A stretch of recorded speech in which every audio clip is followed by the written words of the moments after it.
do you have a Chinese name? In this episode, I will explain the way Chinese people choose names. After watching, you might be able to start thinking about what Chinese name to give yourself. The naming conventions for Chinese people have many intricacies, primarily reflected in the choice of surnames and given names. Chinese surnames are usually one character long, with a few exceptions being two characters. The inheritance of surnames is primarily patrilineal, though in some places matrilineal or compound surnames are also used.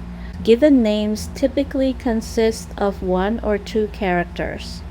One character names are less common, while two character names are the most prevalent. The choice of given names often considers the sound, meaning, and form. For example, the pronunciation should be pleasant, the meaning auspicious, and the writing elegant. Some families choose names based on the child's birth data according to the five elements theory to balance the elements. For instance, characters corresponding to the missing element might be included in the name.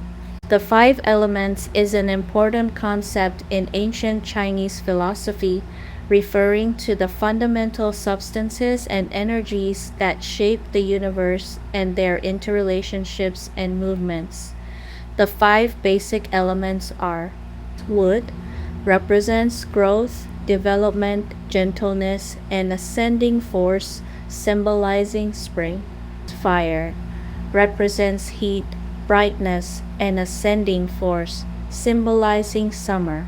Earth represents stability, bearing, and encompassing force, symbolizing late summer, the transitional season between summer and autumn. Metal represents solidity, rigor, and contracting force, symbolizing autumn. Water represents fluidity, coldness, and descending force, symbolizing winter. The five elements theory posits that these elements interact through processes of mutual generation. Parents often hope that the name reflects their aspirations for the child, such as outstanding, great, splendid, indicating a wish for the child to become talented and accomplished. Some names convey the family's good wishes for the child's well being, like peace, happiness, and beauty. Naming trends vary across different historical periods. For instance, during certain eras, names may reflect contemporary cultural or political influences.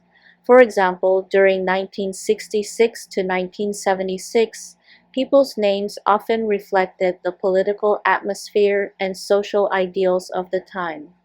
Many children were given names such as 卫东 defend the East, 建国 build the nation, 红军 Red Army, and 东风 East Wing. In some large families, there is a tradition of using a generational name, where one character in the given name is predetermined by the family to indicate the person's generation within the clan. A famous example is the Kong family, descendants of Confucius. They use a generation poem where each generation's names are chosen according to a specific character in the poem. For instance, Confucius' descendants might have names like 孔德成, 孔德奇, and 孔德茂, where De is the generational character. This indicates that Kong Decheng's siblings, such as his sister Kong Deqi and Kong Demao, share the same generational character, De, in their names. In China, giving foreign individuals a Chinese name is both an interesting and challenging task.